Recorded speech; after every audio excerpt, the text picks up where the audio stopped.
అంత విభేదాలు ఉండవచ్చు కాక, కానీ ఈ డూప్లికేట్ కాంగ్రెస్ ఏదైతే ఉందో, ఎవరైతే మా దగ్గర ఉండి లబ్ధి పొంది అవకాశాలు పొంది ఎన్నికల ముందు అవకాశవాదంతో ఇతర పార్టీలకు పోయి అక్కడ ఉన్న వాళ్ళ కాళ్ళు పట్టి గుంజి కింది గుంజి అక్కడ స్థానాలు ఏర్పాటు చేసుకొని ఇక మేమే కాంగ్రెస్ అని ఎవరైతే మాట్లాడుతుండ్రో అటువంటి డూప్లికేట్ కాంగ్రెస్ వాళ్ళల్లా ఈమె మాట్లాడిన మరుక్షణమే మొత్తం సోషల్ మీడియాలో చూడండి కవిత గారు ఏం మాట్లాడారు నిరంజన్ రెడ్డి గారి గురించి. ఈయన ఒక ఎకరాకు నీళ్ళు లేకుండానే నీళ్ళ నిరంజన్ రెడ్డి అని పిలిపించుకోండి. ఏం పిలిపించుకోలేదమ్మా, నీకు కావాలంటే ఆ టైటిల్ వాపసు కవర్లో పెట్టి రాసి పంపిస్తా, నీ టైటిల్తో నువ్వు సంతోషంగా ఉండు జీవితకాలం లిక్కర్ రాని అని, నాకేం అభ్యంతరం లేదు. నాకు ప్రజలు పెట్టిన నీళ్ళ నిరంజన్ రెడ్డి వద్దంటే విడ్రా చేసుకుంటా. నేను అడగలే, ప్రజలు నాకు ఇయ్యలే, వాళ్ళు పిలుచుకుంటారు ప్రేమగా. నవ్వుతారు జనం. ఎవడన్నా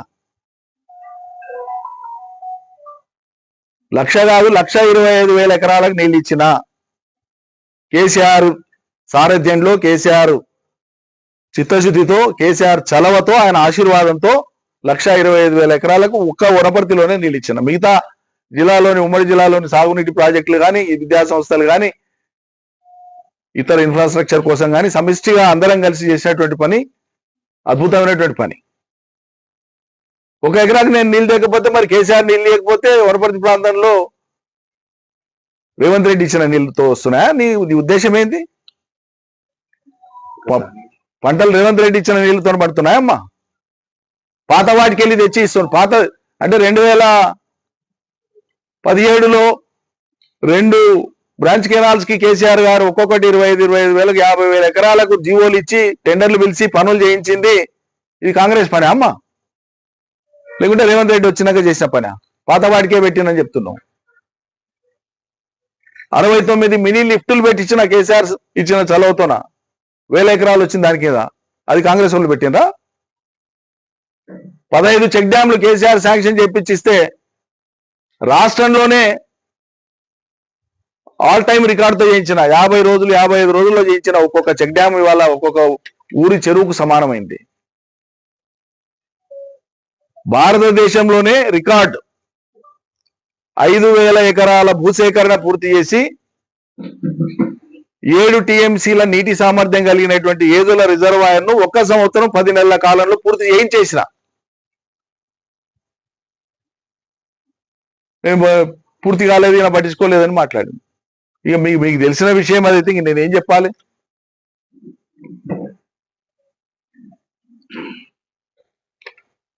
చెప్పుకుంటేనంటే ఎంత బాధ అనుభవించినామో కేసీఆర్ తో సహా అందరం. గుమ్మరంగా ఉన్నాం, బయట పడతలేం, బయట బడలే కూడా అవసరం లేదని. ఇంకా పెద్ద మేయార్తో ఓడించేది ఉండే అని మాట్లాడుతుంది ఈమె. నీకెందుకమ్మా అంత కసి? నాకు అర్థం కాదు. ఎంత శాపనార్థాలు పెట్టేటంత నీకేం అడ్డం వచ్చినాం? అంటే నీ ఈగో సాటిస్ఫై కాలే. నీకు ఉండేటువంటి దురహంకారం ఎటువంటిదంటే ఇవాళ చెప్పాలి కాబట్టి చెప్పాల్సి వస్తుంది. తండ్రి వయసు వాళ్ళను, మంత్రుల్ని, పార్టీ ఎమ్మెల్యేలని, నాయకుల్ని ఇంటికి పిలిపించుకొని మాట్లాడేటువంటి సంస్కారం అనేది. పోని వాళ్ళ జాబితాలో ఉన్నోళ్ళం మేము 45 మందిమే. నీవెవరు అసలు? ఒక కేసీఆర్ కూతురు అనే కదా నిన్ను ఇంతమంది గౌరవించింది.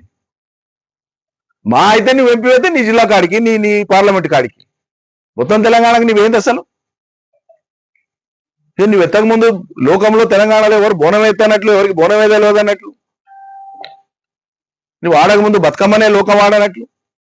మేము నిన్ను ఎత్తుకున్నాం, మా బిడ్డని, మా చెల్లెలని ఎత్తుకున్నాం, మురిసిపోయినాం. తెలంగాణ ప్రతీకని విశ్వవ్యాపితం చేసే ఒక గొప్ప ప్రయత్నం జరుగుతుందని.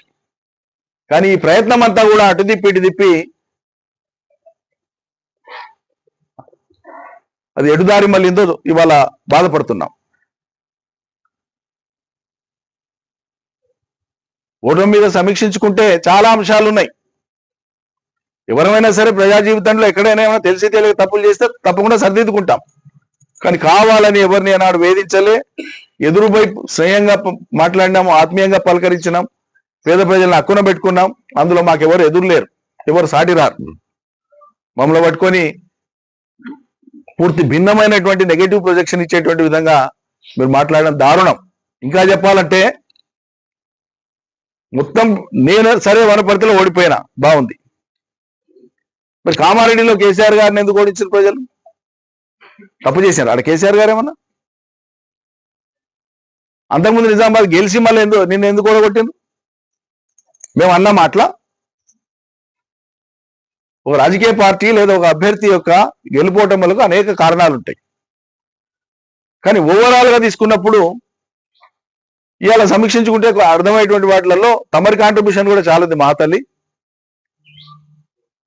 నువ్వు ఆర్భాటం కోసం ఎచ్చుల కోసం పోయి టీవీలో కూర్చొని టీవీ 9లో కూర్చొని 20 లక్షల గడియారం పెట్టుకున్నాను మళ్ళీ దాన్ని సమర్థించుకొని చెప్పిన ఆ ఒక్క మాట తెలంగాణలో 20 లక్షల మంది మహిళలు బీఆర్ఎస్ కు వ్యతిరేకంగా ఓటేయడానికి కారణమైంది. నీ గుండె మీద చేసుకుంటే నీకు అర్థమవుతుంది. వాస్తవాలు అంగీకరించడానికి కూడా శక్తి ఉండాలి, ధైర్యం ఉండాలి, పొరపాటును అంగీకరించడానికి కూడా ధైర్యం ఉండాలి.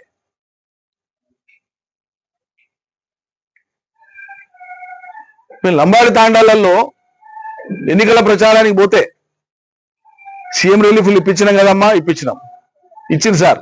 కళ్యాణ లక్ష్మి వచ్చింది కదా, వచ్చింది. మీకు గిరిజనులకు పోడు పట్టాలు ఇచ్చిండు కదా కేసీఆర్, ఇచ్చిండు. గ్రామ పంచాయతీలు అయినా కదా అయినాయి. మళ్ళీ ఇన్నైనాక ఎట్లేరమ్మా వేయాలి కదా అని దండం పెడితే మహిళలు, లంబాడి మహిళలు మా ముఖం మీద అన్నమాట ఇలా చెప్తున్నమ్మా కవిత, తెలంగాణ సమాజం సిగ్గుతో తలదించుకునేటువంటి పని నువ్వు చేసింది. లంబాడ మహిళలు అన్నారు మా మొహం పట్టుకొని, ఏం సార్ కేసీఆర్ బిడ్డ సరాయి అమ్మొచ్చు కానీ మేము అమ్మకూడదా? వాళ్ళకి తెలిసిన పరిజ్ఞానం అది. మీడియాలో ప్రచారం అనేటువంటి అంశాన్ని వాళ్ళు అట్లా స్వీకరించారు. లేదమ్మా పడరాక పెట్టిన కేసు, మేమేదో ఉపాధి కోసం అయితే సరాయి చేసుకుంటే మమ్మల్ని జైలుకు పంపించారు అని ఆక్రోశం వెళ్ళగక్కుతున్నారు వాళ్ళు. వెళ్ళగక్కి మళ్ళీ ఈ సరాయి వ్యాపారం మీ కేసీఆర్ బిడ్డ చేయొచ్చు అని అడిగారు. నన్ను అడిగారు, మా నాయకులందరూ ఉన్నారు ఎప్పటి తాండాలలో.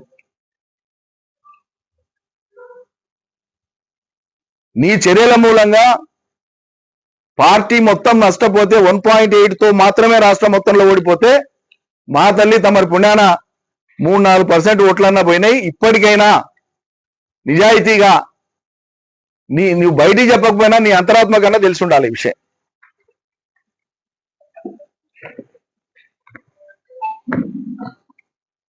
కాంగ్రెస్ పేదవాళ్ళు మాట్లాడితే అదే మాట నువ్వు మాట్లాడుతావమ్మా, సిగ్గనిపించాలి కదా మాట్లాడడానికి. స్థలం ఏందో తెలియదు. ఇంకా నీచమైన దారుణమైనటువంటి మాట ఆమె మాట్లాడేది. నాకైతే అసలు మనుషులైన వాళ్ళు అట్లా మాట్లాడారు. నేను ఎంఆర్ఓ ఆఫీస్ కాల్పించిన అని మాట్లాడేది ఏమన్నా అర్థం ఉందా? ఏమన్నా అర్థం ఉందా? ఇప్పుడు ఈమె మీద ఈడీ కేసు పెట్టింది లేదా సిబిఐ కేసు, ఉదాహరణకు చెప్తున్నా. ఆ ఆఫీస్ కాడపోయి ఈమె ఫైల్ను కాలబడితే ఆడికి అయిపోతుందా కేసు? ఒక రెవెన్యూ రికార్డ్ అనేది ఇంగీతం ఉండి మాట్లాడాలి. ఎప్పుడు మాట్లాడినా ఒక రెవెన్యూ రికార్డ్ అనేది